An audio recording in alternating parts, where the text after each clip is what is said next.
Welcome to the after party of Daz Cafe. I'm Daz, and I'm glad that you can join me. We're going to talk about, is fructose good for weight loss? That's our topic for tonight. Now, usually on the live stream, which is Thursday, I changed the time from 7 o'clock Central Time PM to 6 o'clock Central Time PM. So please note and share with other people the new time. It's 6 o'clock on Thursdays. We will do a live stream. Now, at Das Cafe on Tuesdays, I do pre-produced programs on diet and health. The first week of the month on a Wednesday is a healthy cooking show. And on every Thursday, 6 o'clock Central Time, we will be doing the live stream. Topics focusing on weight loss tips, places that you can go, some of the popular places to go, what are some of the best choices, what are some of the worst choices, and celebrity diets. I will be reviewing other popular diets and just a number of tips that are good if you are trying to lose weight, and that is our focus. So again, the topic for tonight is fructose good for weight loss? Well, first off, we want to go over what is fructose. Definitely, we want to do that. So, what is fructose? Um, Fructose is in fruit sugar. It's the sugar in fruit, but it's also found in some vegetables and in a number of processed foods and even in honey. But that's where we primarily know and where fructose is. It is a what we call a monosaccharide. Mono meaning one, saccharide, it's a sugar. Now, what's the big deal with fructose? Here's the big deal. Fructose, um, sugar had become more expensive to make and manufacture. Sugar was in everything, and the uses of sugar just shot up like that.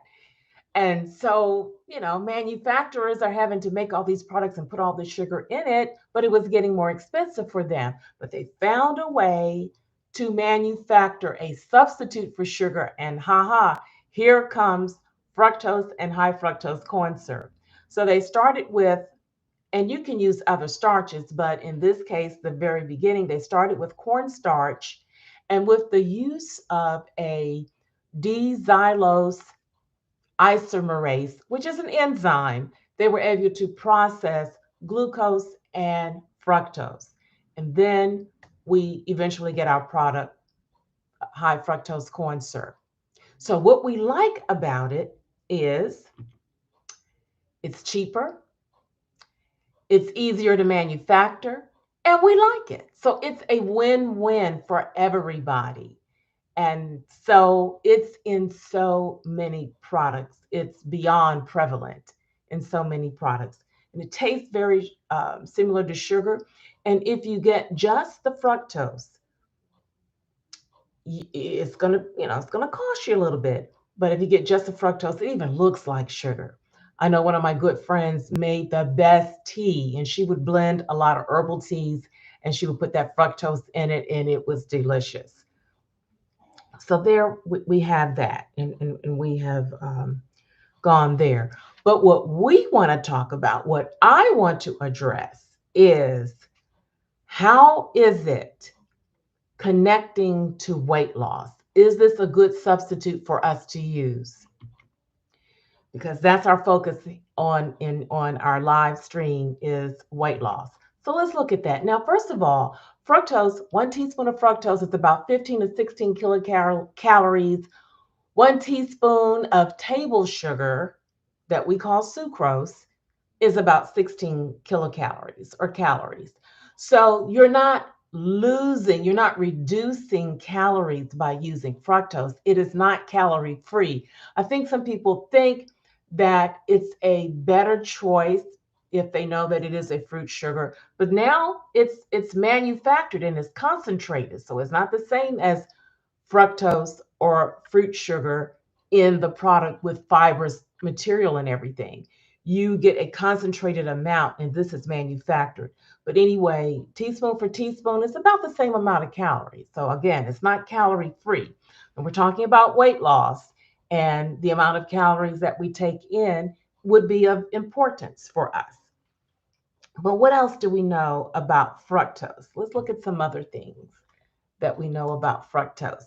And it can stimulate, and this is where we need to be concerned, it can stimulate your appetite. Some studies say that taking in fructose will stimulate your appetite. So if your appetite is stimulated and you're going to respond to that, you're going to eat more, then you're going to gain weight. So that would not be a good scenario. The other thing that we know and that I want to share with you, so again, it stimulates your appetite, but the other thing is it it disrupts the normal hormones that help to regulate our appetite. We have a couple of hormones that function to regulate our appetite. Now we're looking at these hormones, insulin and leptin. And you may have heard, because there's been a lot of talk about leptin and obesity, et cetera, et cetera. But leptin kicks in when we eat, and it kicks in so that, within a short period of time, we can be satisfied with what we eat. Isn't that wonderful? We have hormones to stimulate our appetite so we don't starve. And we have hormones to say, okay, enough is enough, so that we don't overeat. But there are things that we can do to throw these hormones out of whack. So now, some studies are saying the usage of fructose, this innocent fructose that looks good, tastes good, it's cheaper to make, this high fructose corn syrup in particular, it can interrupt the hormone leptin, and it suppresses it. So if it suppresses it, then you're getting less of that hormone to say, I'm satisfied. It's less of that hormone to help you to reach satiety. And it takes about 20 to 30 minutes before you get there. And that's why I always, you know, say to you, it would be better to start off eating, if you're hungry, low calorie foods, because it takes about 20 minutes for the brain to register, okay, I'm satisfied. And you can do a lot of damage in that short period of time. And it's better to eat meals and not go all day and starve, because again, you can take in a whole lot of calories in one setting. So just want to throw that in there. But this is something else that we know. Not only the hormone, again, and so you're getting out of control if these hormones, these appetite regulators, are out of whack. And then we have that other hormone, ghrelin. You may have heard of that one as well. Now, when you are starving or when you're hungry, this is your hunger hormone. It kicks in so that you can be stimulated to start eating.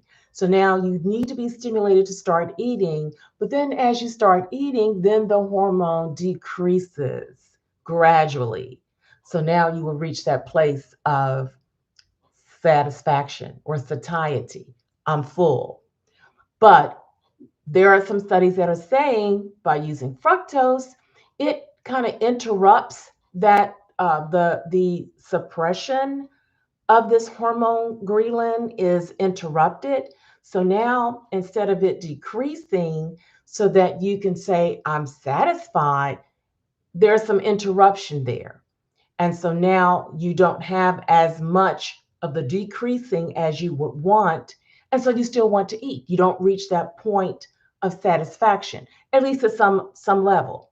So now these hormones are thrown out of their normal operating pattern, and it can affect us, wanting us to be stimulated to eat more, and then we're never satisfied.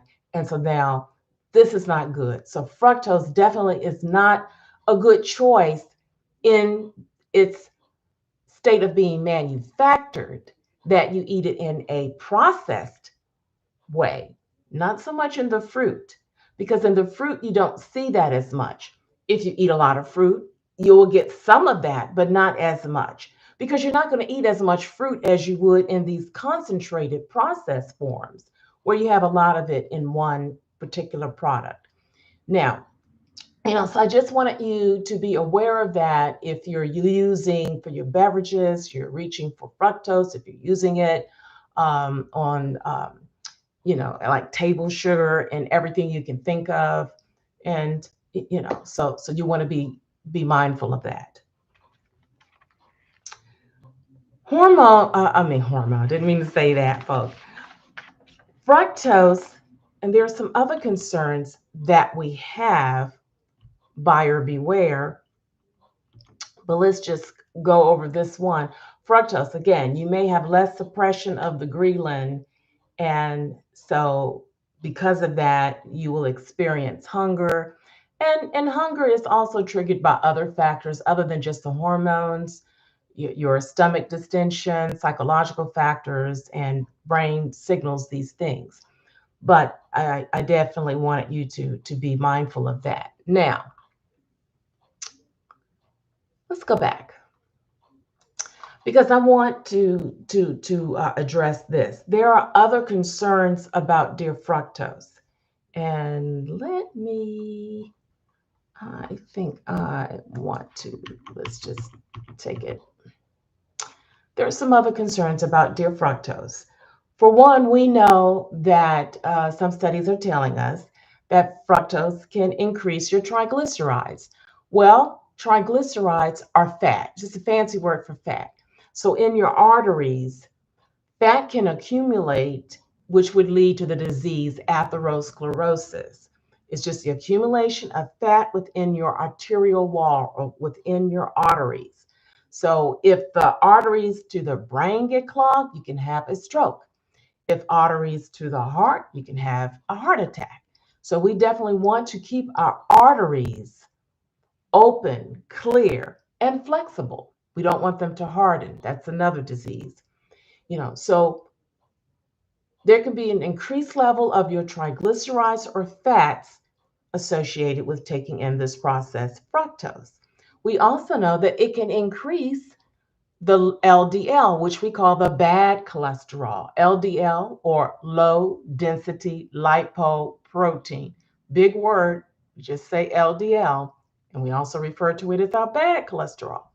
It can do that. So here we've got, when we go to the doctor, not only are we gaining weight, but then our lab report is not going to be as good because our triglycerides could be raised, our LDL could be raised, and we want it low, we don't want it higher. And so now we've got a whole combination of things going on against us. So what we want to do is, we want to consider that. Another risk is it can interfere, and it can, according to another study, if you're taking in a lot of the high fructose corn syrup, in the intestinal formation, advanced glycation in products. Let me just repeat that. Intestinal formation, advanced glycation in products. So these are products that are being produced, and from the intestines, these products can move into your tissues, causing inflammation in your joints. Now, if you're someone who is having issues with inflammation in your joints, you've got pain in your joints, they're stiff, they're this, they're that, or you have rheumatoid arthritis, which is an inflammation in your joints, then definitely you don't want to take in something that could aggravate that condition. So just wanted to bring that to your attention about the use of this processed fructose.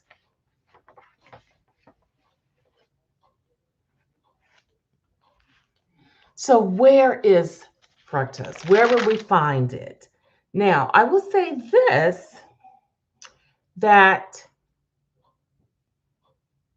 manufacturers are understanding that we consumers are interested in our health, and they are, to some degree, making changes in their food products. So although, like I said, it's cheaper, it tastes good, it's easier to manufacture, they're just beginning to say, okay, We had our heyday. We had our party. This is the after party, by the way. We had our party with fructose. You know, let's see. We might need to move on. So, some of the products. Let's look at candy. Candy bars. You know, you may be an individual on the run. You're doing a candy bar in Frappuccino, a candy bar, latte, or something like that. Read labels. That's the main I want to emphasize. Read your labels because although they have made some changes, your main manufacturers of candy, it's still in some of those candy bars, like Baby Ruth, high fructose corn syrup, right there. And that's one of my favorites. It's in Hershey's Cookies and Cream. Deadly. You know, I maybe have eaten it once. It's so good. But, I don't, I don't hardly ever do candy bars. I'm not going to say I never do, but hardly ever. But it's in there. It's also in Reese's Take Five, high fructose corn syrup. Now, some of the other popular candy bars, such as Snickers, which is very popular, Milky Way, you will see sugar and corn syrup. So there's two types of sweeteners that they're putting there. The bottom line is candy. In any candy, you're going to have sugar, unless it says sugar free. You're going to have sugar. So if you're trying to lose weight and you're a person who likes to snack frequently on candy bars, we would need to make adjustments. Just sharing that with you. And Reese's peanut butter cup, it's sucrose or just sugar, just table sugar. So they don't have any high fructose corn syrup in it. Musketeers, you have sugar and corn syrup. Now, okay, now let's move on. Where else would you see high fructose corn syrup? You're going to see it in a lot of your beverages, your sodas. Coca-Cola, high fructose corn syrup. Sprite, Minute Maid Punch, Minute Maid Lemonade, high fructose corn syrup. Barks Root Beer, High C. I used to drink it all the time growing up as a kid. I used to drink it. Mountain Dew. Some versions may not have it, but again, read your labels. Mountain Dew, because you have so many versions of Mountain Dew. And then Pepsi and Dr. Pepper. I think I read somewhere some versions, depending on your location, may not have high fructose corn syrup in Dr. Pepper. So if you like drinking sodas, you want to go for those sodas that can give you that carbonated kick with a little flavor, but without the high fructose corn syrup, then IZZE, one of my choices. It's carbonated, but it's just fruit juice concentrate. So nothing artificial other than that, not a whole lot of additives and a long list of all of these food additives in it. No, no artificial sweeteners. No. Craft sodas, no high fructose corn syrup, knee high. Back in the day, nothing was better than a knee high. No fructose corn syrup. And zero versions of all of these sodas, no fructose corn syrup. Hanson's and also Blue Sky. So those are just a few choices if you want that soda kick. You're just going to get either the fruit juice and carbonated water, or you may just have sugar and no high fructose corn syrup in it. I would recommend what I do is make my own soda. I take either club soda or Perrier or some type of carbonated water like that and add it to fruit juice. So I may do a 50-50. Sometimes I may do 75 of the club soda and 25% of the juice. It depends. But that's my soda. It works well for me. Try it. And now cereals. It was everywhere in cereals. And then parents were getting concerned because they learned that it's not a good choice. And so your main manufacturers of cereal, which are Kellogg's and General Mills, Kellogg's started out, and as of 2015, their most popular cereals, they removed the high fructose corn syrup. And I don't believe I do believe that I read that they don't have it in their popular, and even other cereals. They don't have the high fructose corn syrup. But again, read your label. Could be some that are still there. But the most popular ones for sure do not have the high fructose corn syrup. It was removed as of 2015. That's Raisin Bran, Frosted Flakes, one of my favorites growing up, and Honey Nut Cheerios. I think everybody likes Honey Nut Cheerios. It's not in it. Cinnamon Toast Crunch. These are their most popular cereals, and Lucky Charms. Again, um, they removed the high fructose corn syrup. Now, General Mills, as of 2017, they initiated that process. So by now, definitely their most popular cereals, and maybe even all of their cereals, they no longer have the high fructose corn syrup. So that's good. They listened to what our concerns are as consumers, and they did something about it. But even so, it still has sugar. And I'm going to be doing a program soon, so be watching, be checking me out. I'll be doing a program soon on the cereals that have the most sugar, those that have the least. So, what are your healthier choices? Because sometimes you think you're taking in a healthy cereal, but it still has a lot of sugar in it. So I definitely want to bring that to your attention. The amount of sugar that they put in cereals is off the chain. Okay. So I definitely wanted to bring that to your attention. On my YouTube homepage, I will be posting what are some of the topics that I'm going to be covering for future programs on the live stream. Again, live stream Thursday in the after party. And definitely, if you've got questions or anything like that, hit me up in the chat.